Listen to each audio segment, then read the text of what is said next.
Anak-anak sekarang bilangnya lagi viral ya, topik-topik yang paling viral. Jadi pelarangan obat sirup. Kalau teman-teman mengikuti perkembangan terkini dan terbaru di bidang kesehatan pada umumnya, jadi bagaimana bisa sampai ada pelarangan obat sirup di Indonesia ya? Memang surat edarannya itu baru keluar di tanggal 18 atau 19 Oktober kemarin.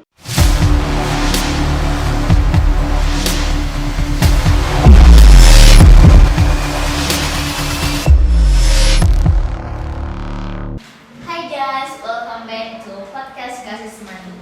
Kembali lagi bersama saya Fania dan teman saya Cita. Kami kembali lagi dengan semangat yang baru, wajah yang baru, dan kasih yang tetap sama di podcast Kasih Semadu.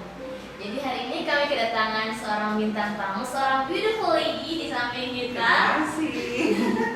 Ada Dr. Claudia Rindu Sarong bersama hadir di rumah kita hari ini. Selamat pagi dokter. Selamat pagi, Fania juga Cita. Oke, jadi itu panggilannya ibu dokter, kakak dokter, atau gimana ini? Kakak dokter ya? Oh. Kalau ibu dokter kayaknya jauh sekali. Oke.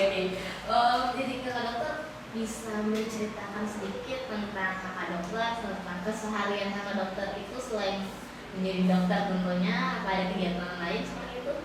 Boleh. Halo teman-teman yang lagi nonton podcast. Podcastnya saya dari SMA 2 Borong. Jadi nama saya Dr. Claudia. Itu nama resmi di rumah sakit ini juga di kantor. Sehari-harinya boleh dipanggil Dokter Dian. Saya bekerja di UPD RSUD Borong di instalasi gawat darurat, juga di rawat jalan dan pelayanan rawat inap. Selain itu saya juga di UPD RSUD Borong bertugas sebagai verifikator case vaksinasi bijis rumah sakit. Kesibukan di luar rumah sakit tidak terlalu padat, tapi saya bertugas sebagai dokter pengganti yang ada di salah satu klinik swasta yang ada di Borong. Iya teman-teman, ibu dokter ini bukan hanya sibuk di rumah sakit juga, tapi di luar rumah sakit juga ibu dokter juga tetap menjadi ibu dokter Ya, juga di betul, salah betul. satu klinik swasta. Tapi dia masih sempatnya menyempatkan waktu untuk hadir bersama kita hari ini. Iya, gitu. Jadi sebenarnya hari ini kami ingin berbincang-bincang dengan ibu dokter terkait dengan pelarangan penjualan dan konsumsi obat sirup. Nah, dokter, akhir-akhir ini sudah banyak berita yang tersebar di media sosial, di televisi maupun di koran berkaitan dengan pelarangan penjualan dan konsumsi obat sirup. Nah, masyarakat untuk bertanya-tanya kenapa obat sirup ini dilarang dan apa yang berbahaya dari obat sirup sampai harus dilarang untuk dijualkan. Oke, jadi topiknya menarik ya, topik yang terkini, terhangat dan kalau anak-anak sekarang bilangnya lagi viral ya, jadi topik yang paling viral. Jadi pelarangan obat sirup. Kalau teman-teman mengikuti perkembangan terkini dan terbaru di bidang kesehatan pada umumnya, jadi bagaimana bisa sampai ada pelarangan obat sirup di Indonesia ya? Memang surat edarannya itu baru keluar di tanggal 18 atau 19 Oktober kemarin. Tapi ini sebenarnya buntut dari kronologi yang lumayan panjang. Jadi kalau teman-teman pernah baca, pernah tahu berita-berita terkini, di Indonesia pada saat ini sudah ada 255 kasus gangguan gagal ginjal akut atipikal progresif pada anak-anak usia 0 sampai 18 tahun, terutama terbanyak pada balita dengan angka kematian itu mencapai 143 kasus.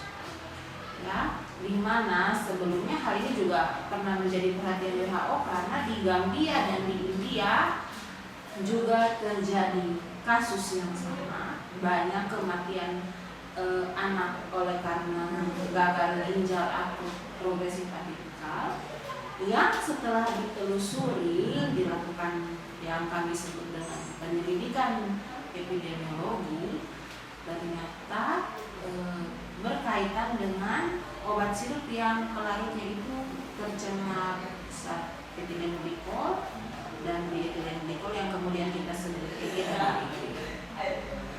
Dokter, tadi dokter sudah menjelaskan tentang ada obat sirup yang sudah terkontaminasi oleh zat etilen glikol, di mana zat etilen glikol ini itu terkontaminasi di zat pelarut yang ada dalam obat sirup. Ya. Nah, masyarakat juga bertanya-tanya, dokter, kenapa baru sekarang adanya pelarangan obat sirup karena obat itu sudah terkontaminasi oleh zat etilen glikol. Kenapa? Sebutkan biasanya itu sebelum dipasarkan mesti diuji lab terlebih dahulu. Nah, kenapa bisa lolos uji lab? Oh ya, pertanyaan yang menarik sekali ya. Kenapa bisa lolos uji lab? Ya. Lalu mengapa bisa tercemar oleh etilen glikol? Nah, etilen glikol ini dia sebenarnya bahan pelarut, tapi dia bukan pelarut yang biasa digunakan di industri farmasi. Dia adalah jenis pelarut untuk kebutuhan industri lain, tapi dia bukan untuk industri farmasi dan makanan. Sepanjang pengetahuan saya, ya mungkin teman-teman ingin tahu, jadi etilen glikol dan DEG ini dia kalau sampai dikonsumsi oleh manusia dengan jumlah melebihi 0,5 mg kilogram berat badannya itu, atau di dalam sediaan obatnya itu dia kadarnya mencapai melebihi 0,1%, dia bisa menyebabkan gangguan ginjal karena dia akan membentuk yang namanya kristal-kristal tajam di dalam ginjal, disebut kristal oksala. Itu sebenarnya penyebab utama kenapa bisa sampai terjadi gangguan ginjal pada anak-anak ini.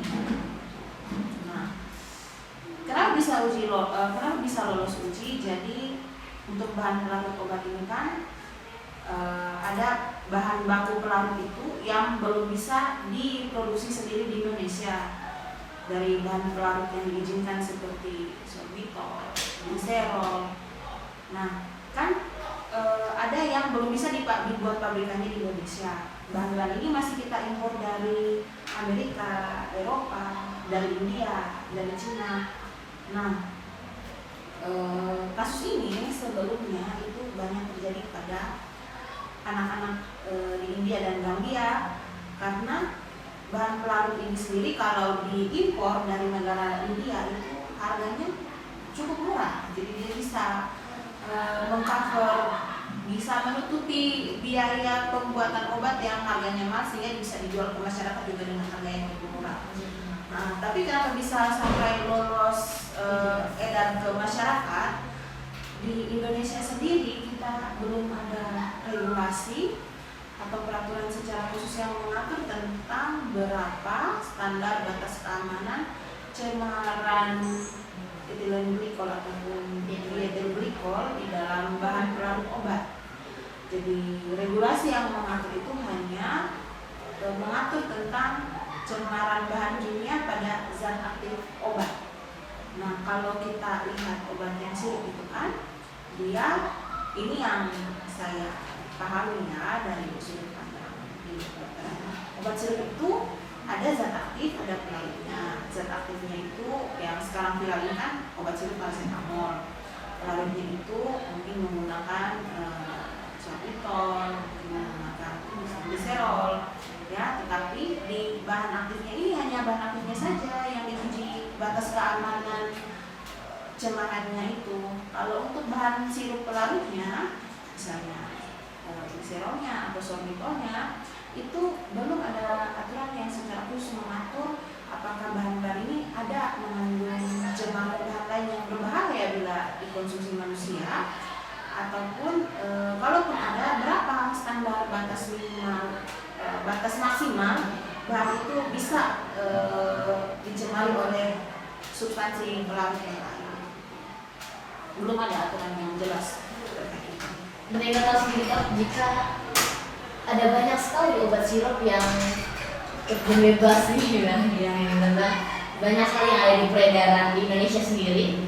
Dan apakah semua obat sirup itu dilarang atau dari semua obat sirup ada etilen glikolnya atau dietilen glikolnya atau hanya beberapa saja? Jadi berdasarkan hasil penyelidikan dari Badan POM dan juga Kementerian Kesehatan, sampai dengan tanggal 18 kemarin itu kita memang dapat surat edaran resmi dari Kementerian bahwa untuk sementara semua obat sirup itu dilarang untuk dijual secara bebas kepada masyarakat. Ya, jadi pelaku usaha apotek di Indonesia diborong sendiri juga lumayan cepat tanggap dengan hal ini. Jadi dari tanggal 18 itu mereka sudah tidak lagi jual obat-obatan sirup baik untuk anak maupun dewasa itu tidak digunakan. Demikian juga di rumah sakit, kalau ada pasien kita sementara tidak menggunakan obat sirup. Nah, tetapi setelah penelusuran, setelah dilakukan pengujian kembali oleh Badan POM, tanggal 24 Oktober baru dikeluarkan lagi surat edaran resmi dari Kementerian Kesehatan dan Badan POM terkait daftar obat-obatan yang akan digunakan, obat sirup khususnya, dan juga daftar obat sirup yang mengandung cemaran etilen glikol. Jadi itu dari 105 obat yang diujikan didapat tiga jenis obat yang memang dilarang untuk dijual dan ditarik peredarannya. Nanti teman-teman boleh unduh filenya atau lihat filenya atau list daftarnya itu langsung di situs resmi Badan POM atau di situs resmi Kementerian Kesehatan. Nah, dokter, berkaitan dengan sumber-sumber informasi, sekarang ini banyak sumber yang tidak diketahui perihal tentang obat sirup yang boleh dikonsumsi dan tidak boleh dikonsumsi. Sekarang ini masyarakat awam cukup bingung mana informasi yang benar dan mana informasi yang hoax, yang salah gitu. Nah, langkah apa yang diambil dokter ataupun lembaga kesehatan berkaitan dengan mengatasi masalah ini? Langkah yang diambil dokter ya, kalau secara pribadi kita biasanya langsung memberikan informasi dengan sumber yang resmi kepada pasien atau keluarga pasien yang minta informasi dari kita. Kan sekarang kita bisa konsultasi lewat WhatsApp, melalui jalur pribadi. Nah, di situ kita bisa membagikan surat edaran pemerintah yang ada daftar obat yang boleh digunakan dengan daftar obat sirup yang sudah ditarik peredarannya gitu. Itu kita bagikan ke pasien ataupun keluarga pasien biasanya melalui pesan pribadi ataupun jalur telekomunikasi yang lain. Tetapi secara khusus pemerintah Kabupaten Manggarai sendiri cukup tanggap terkait hal ini. Jadi pada tanggal 18 begitu keluar edaran resmi dari Badan POM dan Kementerian bahwa sementara obat sirup itu dilarang untuk dijual, jadi Dinas Kesehatan juga mengeluarkan edaran resmi untuk menindaklanjuti edaran dari kementerian. Kita juga masih menunggu informasi lanjutan dari Kementerian Kesehatan. Memang sudah ada edaran resmi bahwa ada obat-obatan yang daftarnya aman digunakan dan yang sudah ditarik peredarannya. Demikian juga dari Dinas Kesehatan kita masih menunggu informasi dan tindakan selanjutnya dari Dinas Kesehatan di Kabupaten Manggarai Timur. Tapi ketika sudah ada edaran resmi dari Kementerian Kesehatan, itu sudah bisa menjadi acuan kita untuk bertindak, untuk mengambil tindakan kepada pasien ketika dibutuhkan. Kita sudah bisa melihat berdasarkan acuan edaran tersebut. Jadi ada beberapa obat yang memang sudah bisa dijual kembali. Teman-teman boleh lihat sendiri daftarnya di situs Kemenkes ataupun Badan POM. Nah, seperti satu gini dokter. Yang kita tahu sendiri kasusnya rata-rata terjadi pada anak-anak kecil dan seperti yang dokter. Jadi ada 143 anak meninggal dikarenakan zat etilen glikol dan etilen glikol ini. Apakah di Manggarai Timur tersebut sudah ada kasusnya atau kita masih berada dalam zona aman? Untuk di Manggarai Timur sendiri sampai dengan saat ini belum ada pelaporan kasus gagal ginjal akut progresif atipikal yang disebabkan oleh karena obat sirup ya belum ada kasus itu. Untuk Manggarai Timur sendiri belum ada kasusnya.